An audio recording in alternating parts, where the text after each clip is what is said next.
할렐루야, 반갑습니다. 수요기도의 자리로 나오신 모든 성도님들 환영하고 축복합니다. 우리 함께 오늘 준비된 말씀을 먼저 함께 보도록 하겠습니다. 오늘 준비된 말씀은 베드로전서 2장 말씀입니다. 베드로전서 2장 1절부터 10절까지 우리 함께 한 목소리로 합독하도록 하겠습니다. 베드로전서 2장 1절입니다. 그러므로 모든 악독과 모든 기만과 외식과 시기와 모든 비방하는 말을 버리고 갓난아기들 같이 순전하고 신령한 젖을 사모하라. 이는 그로 말미암아 너희로 구원에 이르도록 자라게 하려 함이라. 너희가 주의 인자하심을 맛보았으면 그리하라. 사람에게는 버림바가 되었으나 하나님께는 택하심을 입은 보배로운 산돌이신 예수께 나아가 너희도 산돌같이 신령한 집으로 세워지고 예수 그리스도로 말미암아 하나님이 기쁘게 받으실 신령한 제사를 드릴 거룩한 제사장이 될지니라. 성경에 기록되었으되 보라 내가 택한 보배로운 모퉁이 돌을 시온에 두노니 그를 믿는 자는 부끄러움을 당하지 아니하리라 하였으니 그러므로 믿는 너희에게는 보배이나 믿지 아니하는 자에게는 건축자들이 버린 그 돌이 모퉁이의 머릿돌이 되고 또한 부딪히는 돌과 걸려 넘어지게 하는 바위가 되었다 하였느니라. 그들이 말씀을 순종하지 아니함으로 넘어지나니 이는 그들을 이렇게 정하신 것이라. 그러나 너희는 택하신 족속이요 왕같은 제사장들이요 거룩한 나라요 그의 소유가 된 백성이니 이는 너희를 어두운 데서 불러내어 그의 기이한 빛에 들어가게 하신 이의 아름다운 덕을 선포하게 하려 하심이라. 너희가 전에는 백성이 아니더니 이제는 하나님의 백성이요 전에는 긍휼을 얻지 못하였더니 이제는 긍휼을 얻은 자니라. 아멘. 준비된 말씀을 가지고 1번 매뉴얼 부주제로 높은 자긍심과 참된 권위를 꿈꾸는 이들에게 라는 주제로 우리 하나님의 말씀을 함께 보도록 하겠습니다. 최근 신병이라는 드라마가 시즌2까지 제작될 만큼 큰 인기를 끌었습니다. 웹툰과도 연결되어 있는데요. 시즌1에는 되게 어리버리한 소위 한 명이 나옵니다. 오석진 소위라는 사람이 나오고요. 너무나 어리버리하지만 군대에 있는 규칙들과 그런 지침들을 따르려고 하는 모습들 때문에 오히려 멋있는 모습으로 비추기보다 병사들에게 고문관 역할을 하는 모습들을 좀 보이고요. 시즌2가 되면 이제는 진짜 FM을 따르는 중대장이 등장하게 됩니다. 이들의 갈등 속에서 이 소위가 참된 군인으로 성장하게 되는 드라마인데요. 통상 군대에 가면 이렇게 FM이라고 표현하는 사람들을 피할 것을 이야기합니다. FM은요, 이 라디오에서 말하는 이 주파수 변조를 뜻하는 프리퀀시 모듈레이션이 아니라 필드 매뉴얼, 곧 야전 교범이라고 말하는 FM입니다. 군인으로서 지켜야 될 모든 규칙들, 규범들을 지키면서 군대의 규율들을 따르게 만드는 사람들을 FM 장교, FM 부사관, FM 병사 이렇게 표현하거든요. 훈련과 교육 내용에 대한 지시사항을 그대로 따르고 융통성이 너무나 없고 꽉 막힌 사람들을 군대에서는 FM이라고 표현합니다. 드라마를 혹시 보신 분들이라면 이 오석진 소위와 중대장을 보면서 어떤 마음이 드셨을까요? 우리는 이와 비슷하게도요, 이 FM을 따르는 사람들을 군대뿐만 아니라 세상에서도 많이 보게 됩니다. 주민센터에 갔을 때 원리 원칙을 내세우는 공무원을 보면 우리의 마음이 너무나 답답해지죠. 하물며 교통법규를 따라 이 딱지, 이 벌칙금을 내라고 이야기하는 경찰관을 만나도요, 그 융통성 없는 모습에 우리의 마음이 너무나 힘들고 때로는 진짜 융통성이 없네 막 이렇게 외치기도 합니다. 규정, 곧 매뉴얼대로 하려고 하면 우리는 단번에 이 반발심들이 일어나게 돼요. 우리는 본능적으로 규정을 따르는 것에 있어 알러지 반응이 일어나는 것 같습니다. 원리 원칙에 대한 답답함, 저만 느끼는 것은 아니죠. 그런데 제가 이 미군 부대에 잠시 두어 달 파견을 갔던 때가 있었거든요. 그때 이 원리 원칙대로 하는 모습들에 답답함과 융통성 없다고 느끼는 것이 아니라 전혀 색다른 경험을 하게 되었습니다. 이 원리 원칙에 대한 인식이 좀 바뀌었었던 때가 있었는데요. 미군 부대에서 제가 제일 놀랬던 건 뭐냐면 이제 원래 일과가 끝나면 구보를 하게 되거든요. 한국 군인들은요 구보를 위해서 2등병부터 나와서 준비를 합니다. 그리고 제일 계급이 높은 사람이 제일 마지막에 나와서 제일 갖춰지지 않은 모습으로 뛰는 게 한국군의 모습이에요. 제가 너무 한국군을 폄하하는 걸 수도 있을 것 같은데요. 근데 미군은요 제일 먼저 누가 나오냐면 행정보급관이라는 사람이 딱 나옵니다. 그래서 자기의 중대의 기를 딱 들고 나오고요. 동시에 중대장도 같이 나와서 딱 기다리고 있으면 그때부터 계급이 높은 사람들 먼저 탁 나와서 앞에서부터 탁탁탁탁탁탁 섭니다. 한국 군인과 반대의 모습들이죠. 그리고 누구보다도 체력이 강한 사람들이 계급이 높은 사람들이에요. 그래서 그 사람들이 격려도 하면서 옆에서 막 중대장이 뛸 때 막 구보 어떤 구령도 외치면서 정말로 FM다운 모습 속에서 더 멋있는 모습들이 드러나는 것을 제가 보았습니다. 뿐만 아니라 이 미군들이 교육 훈련할 때에는 잔디밭에 막 누워서 뭐 응급 처치하는 훈련도 하고 여러 가지 훈련하는 걸 제가 봤는데 모두 다 그 훈련을 진행하는 교관들은 전부 다 체크리스트를 들고 체크를 막 하는 겁니다. 그러니까 하는 모습들에서 하나하나 체크를 하고 점수를 매기고 그 모습, 그 FM 같은 모습에 누구 하나 반기를 들지 않고 다 따라서 교육 훈련을 다 진행하거든요. 그리고 나서 제가 이제 일반 한 소위와 미군이지만 영어로 좀 대화를 하다 보니까 뭘 느꼈냐면요. 모두 다 자기의 계급에 대한 자긍심이 다 있는 거예요. 2등병은 2등병에 대한 자긍심이 있습니다. 왜냐하면 2등병이 갖춰야 될 모습을 스스로 갖추고 있기 때문이죠. 그리고 2등병이 상병이나 병장이나 혹은 소위를 볼 때 되게 권위 있게 바라봅니다. 왜냐하면 그 계급이 지켜야 될 모습들을 그대로 지켜서 그 계급을 얻어냈기 때문이죠. 그 위치까지 올라가기 위해서 이 모든 규율과 규칙들을 완벽하게 수행하면서 그 위치에 올라갔다는 것 하나만으로 권위를 인정하게 되고 또 서로가 그 자기의 자긍심을 느끼는 모습을 보게 됐습니다. 모두가 매뉴얼을 따를 때 이런 두 가지 변화가 있는 거예요. 하나는 내적으로 본인의 자긍심이 되게 높아지기도 하고요. 외적으로는 외부에서 나에 대한 존경심과 외부에서 나에 대한 권위를 인정하는 모습들이 보입니다. 사랑하는 성도 여러분, 우리는 정해진 지침대로 사는 것, 행동하는 것에 대해서 익숙함보다는 어색함들이 있는 사람들입니다. 물론 이 FM으로 사는 것이 익숙한 분들도 있겠지만 유달리 한국 사회는 원리 원칙을 내세우는 것을 1번 문화로 여기지 않습니다. 지침서대로 행동하는 사람들보다 융통성 있는 사람들을 더 가치 있다 여기는 것이 한국의 문화예요. 한국 문화의 특성상 우리의 문화에 휩쓸려서 각자의 영역에서 각자의 위치에서 지켜야 될 지침들과 규율들을 싹 잊어버리고 있는 건 아닌가 싶은 반문도 듭니다. 더욱이 우리 안에 이 죄성들이 이 잘못된 융통성들과 결합해서 끝간데 없이 사람들과 친해야 된다는 이유로 관계를 맺어야 된다는 이유로 원리 원칙을 조금 내려놓고 융통성을 더 발휘하는 측면으로 나아가기도 하죠. 하지만 우리는 하나님 나라의 매뉴얼을 알고 지켜야 할 의무가 있습니다. 이 매뉴얼을 지키면 우리의 자긍심은 계속해서 높아지고 우리의 내적인 자긍심만 높아질 뿐만 아니라 외부에서의 평가도 함께 높아집니다. 세상으로부터 권위가 높아질 뿐만 아니라 아마 존경도 얻게 될 거예요. 왜냐하면 이 하나님 나라의 매뉴얼은요, 세상이 쫓아올 수 없는 매뉴얼이기 때문입니다.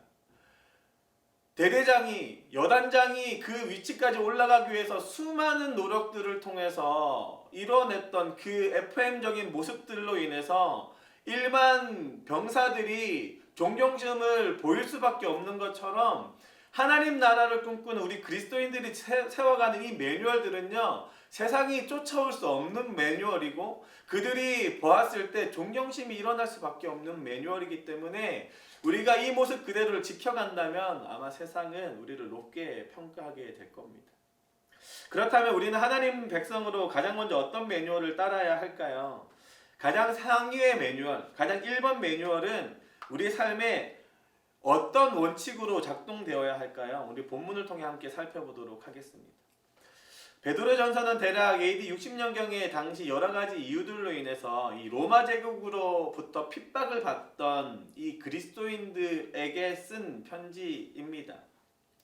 그리고 이 편지를 쓴 베드로는요, 이 편지의 수신자인 이 그리스도인들이 세상을 어떻게 대해야 하는지, 이들의 핍박에 대해서 어떻게 대응을 해야 하는지 그리스도인으로서의 삶의 지침서 같이 작성된 것이 바로 오늘의 베드로 전서예요. 그리고 이 베드로 전서를 통해서 베드로가 이야기하고 싶은 가장 1번 매뉴얼, 가장 큰 대원칙은 바로 이겁니다. 5절입니다.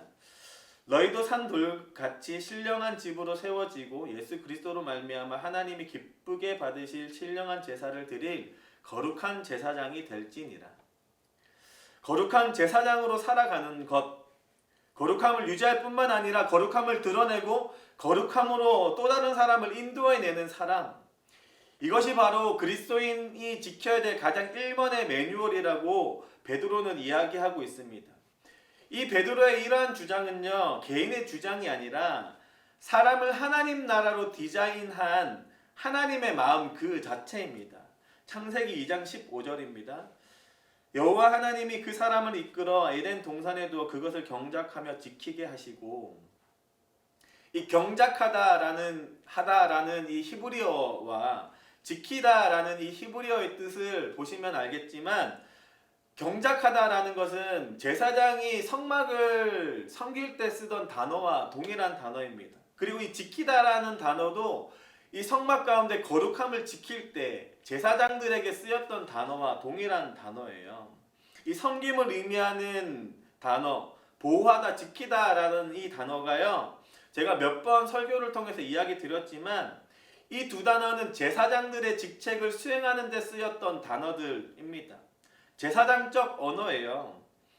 성막에서 제사라는 봉사를 수행하던 이 제사장들의 섬김의 아이콘이었고, 성막 자체를 늘 거룩함이 유지되도록 성막의 거룩함을 지켰던 이들이 이 제사장입니다.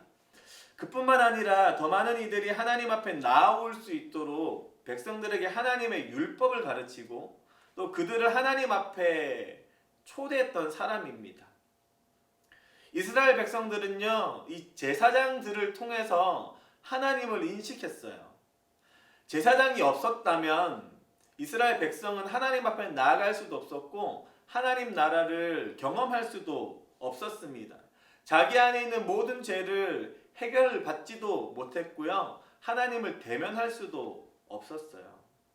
제사장은 하나님과 이스라엘 백성들 사이에서 이 중재자로서 역할했던 사람들입니다. 이 일이 지금 누구에게 주어졌다고요? 지금의 성도들에게 주어졌고요. 그러면 이 일은 제일 먼저 누구에게 주어졌을까요? 우리 오늘의 성경 창세기로 읽었던 것처럼 바로 아담과 하와에게 주어졌던 일입니다. 에덴 동산의 아름다움이 그대로 유지되도록, 죄가 틈타지 않도록 늘 애써 가꾸면서 에덴 동산의 거룩함을 지켜야 했고요. 또 태어날 자손들에게 하나님 나라에 사는 법을 가르쳐야 했던 것이 이 아담과 하와였습니다. 경작하고 지켜야 했어요.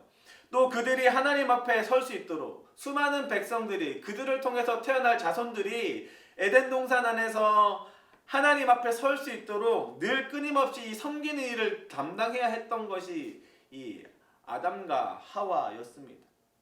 그럼에도 불구하고 그들은 이 거룩함을 스스로 깨어버렸어요. 사탄의 유혹 그대로 에덴 동산의 거룩함이 유지되도록 했던 것이 아니라, 경작하고 지켰던 것이 아니라 아담과 하와는 이 경작과 지키는 것을 실패하고 죄로 물들도록 거룩의 중재자가 아니라 이 죄의 중재자로 역할을 해버렸습니다. 사랑하는 성도 여러분, 하나님은 사람을 제사장 나라로 디자인했어요. 하나님으로 인해 얻은 구원의 기쁨을 우리는 늘 잘 경작해야 하고 또 지켜야 합니다. 그것이 우리의 삶의 목적이고 그것이 우리가 제사장 나라로 살아가는 모습입니다. 삶의 모든 가정이 그래 해야 해요. 가장 먼저 거룩을 향한 우리의 마음이 훼손되지 않도록 끝까지 지켜내야 합니다. 이것이 하나님이 꿈꾸시는 1번 매뉴얼인 것이죠. 이런 하나님의 마음을 깨달은 베드로는 9절로부터 다시 한 번 더 강조합니다. 9절입니다.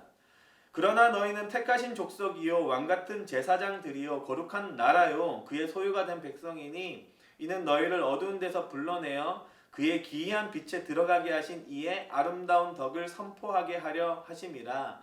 아멘. 참된 거룩을 향한 우리의 마음이 회복되어지고 또 빛의 자녀로 삼아주신 그 은혜의 아름다운 덕을 선포하는 것이 우리의 1번 매뉴얼이라는 것을 기억했으면 좋겠습니다. 그리고 예수님의 은혜 그대로 아름다운 복을 세상 가운데 펼쳐볼 줄 아는 저와 여러분 되길 예수님의 이름으로 축복합니다. 그렇다면 이 1번 매뉴얼을 우리가 이뤄내기 위해서 우리에게 어떤 것이 필요할까요? 진짜 우리에게 필요한 1번 매뉴얼은 무엇일까요? 바로 그리스도와의 친밀함입니다. 베드로전서 2장 4절부터 5절은 이렇게 이야기합니다. 사람에게는 버림바가 되었으나 하나님께는 택하심을 입은 보배로운 산돌이신 예수께로 나아가 너희로 산돌같이 신령한 집으로 세워지고 예수 그리스도로 말미암아 하나님이 기쁘게 받으실 신령한 제사를 드릴 거룩한 제사장이 될지니라. 보배로운 산돌이신 예수께로 나아가 예수 그리스도로 말미암아 계속해서 반복하고 있습니다. 제사장은요, 이 제사라는 고유의 섬김의 일을 감당하면서도요, 스스로 이 일을 완성할 수는 없었습니다. 이 말이 무엇이냐면요, 제사장에게는 절대적으로 필요한 것이 딱 한 가지 있었습니다. 바로 희생 제물이에요. 제사장 스스로가 희생 제물이 될 수는 없었습니다. 혹은 제사장이 스스로 희생 제물과 같은 역할을 감당할 수도 없었어요. 그저 형벌을 대신받은 동물의 피를 하나님 앞에 내어드리는 역할 정도만 감당했던 게 제사장의 일이었습니다. 준비된 제물이 없이는 제사장 직책도 무의미했다는 것을 우리가 기억해 본다면 이와 동일하게 우리에게도 이 그리스도가 정말로 필요합니다. 거룩한 나라로 살기 위해선 거룩한 그리스도가 우리에게 너무나 필요한 것이죠. 우리가 거룩함을 경작하고 지키는 일에 무엇보다도 그리스도가 필요합니다. 내 노력과 애씀이 아니라 정말로 그리스도가 필요해요. 제사장들이 성막을 거룩하게 유지하는 것, 늘 번제를 드리며 속죄제를 드리며 자기 스스로의 청결과 거룩도요, 자기를 위한 제사를 드렸을 때 가능했습니다. 희생제물이 없으면 이 제사장도 거룩을 유지할 수가 없었던 거예요. 제사의 모든 과정에도요, 제사장 스스로의 피를 뿌렸던 것이 아니라 이 제사 가운데 희생제물의 피를 뿌렸을 때 성막은 거룩했습니다.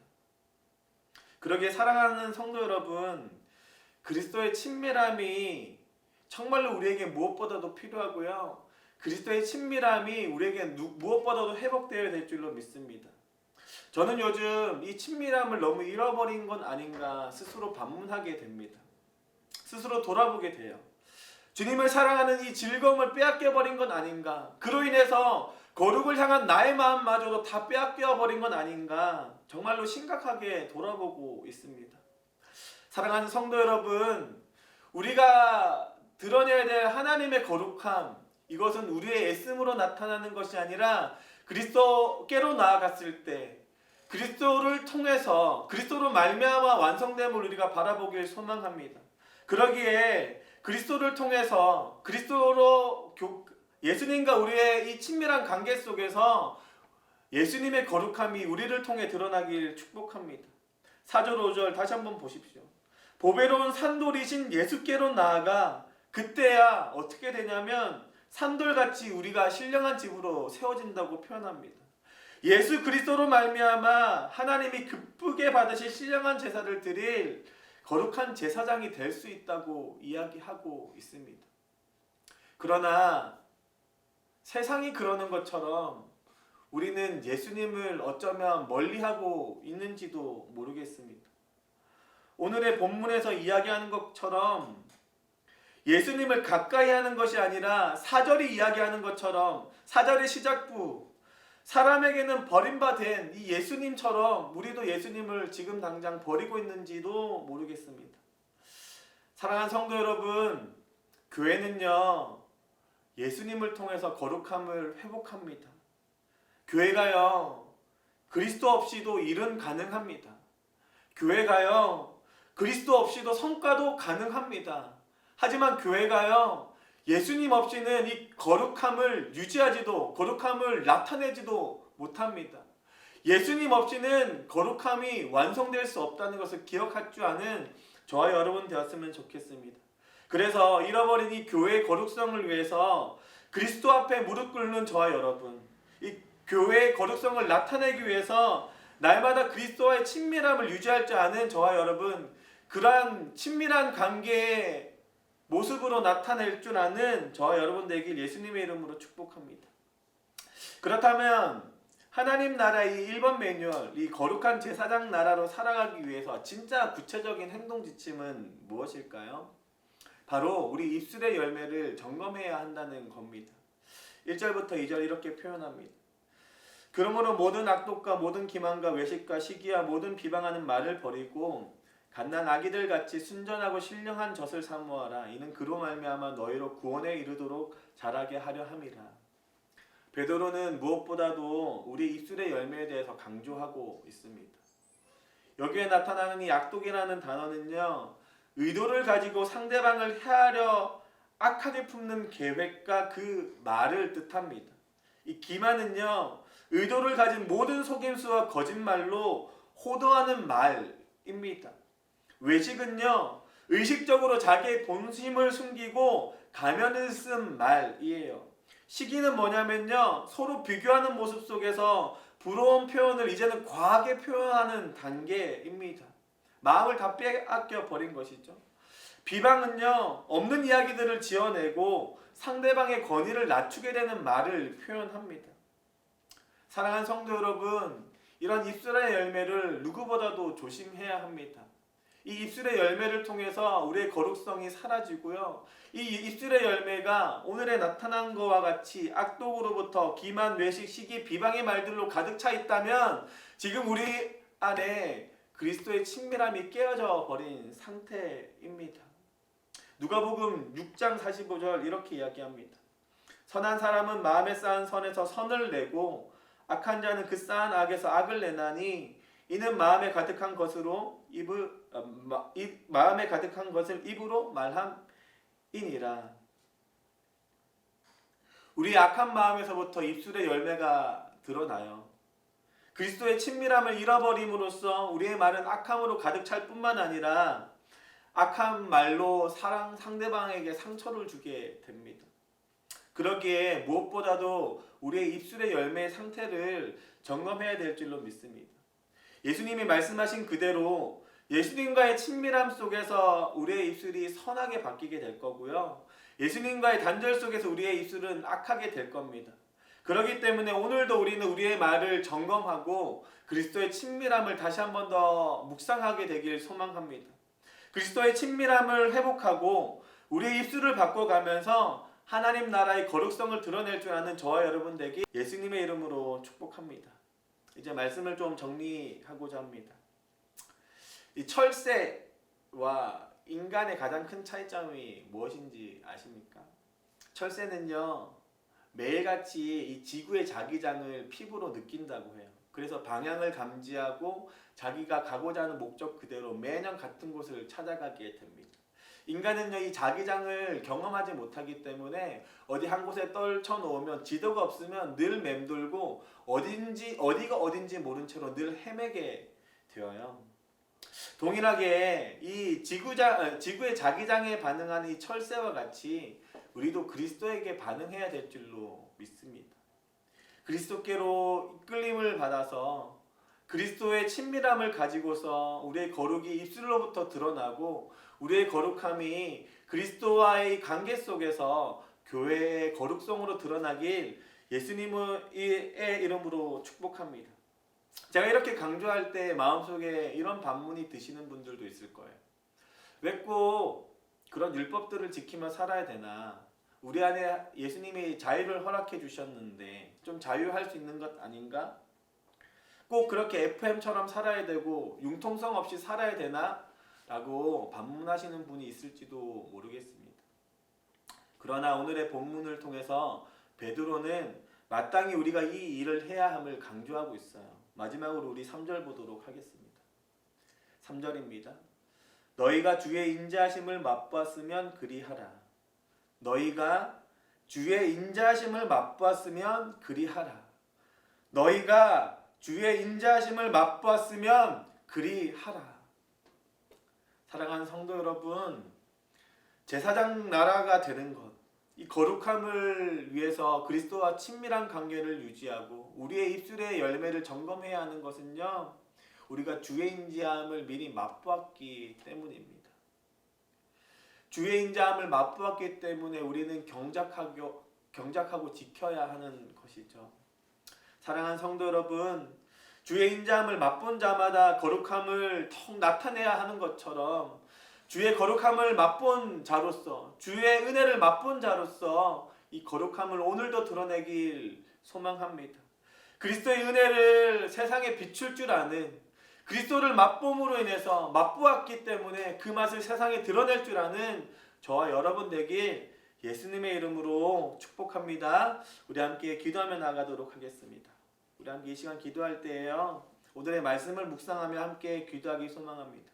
하나님, 정말로 우리를 거룩한 제사장으로 부르셨고 이미 주님의 인자하심을 맛보게 하셨사온데, 이 인자함을 맛보고 안 자로서 그리스도가 얼마나 우리에게 정말로 위대한 일을 하셨는지, 그 일을 묵상함으로 인해, 이 친밀함을 유지함으로 인해 그리스도를 더욱더 닮고자 하는 소망하는 그 마음들이 부어질 수 있도록 도와주시옵소서. 주님, 특별히 매일같이 씨름하고 씨름하오나 우리가 완성할 수 없는 이 거룩을 주님의 일하심을 통하여 더욱더 세상 가운데 드러낼 줄 아는 우리 하늘꿈 교회 되어갈 수 있도록 성령 하나님 일하여 주시옵소서. 우리 함께 주님께로 의지하는 마음으로 함께 기도하며 나아가도록 하겠습니다. 기도하겠습니다. 주님, 간절히 소망하며 나아갑니다. 주님, 한 사람 한 사람 오늘의 말씀을 새길 뿐만 아니라 가장 부족한 이자가 주님의 말씀을 새기길 소망합니다.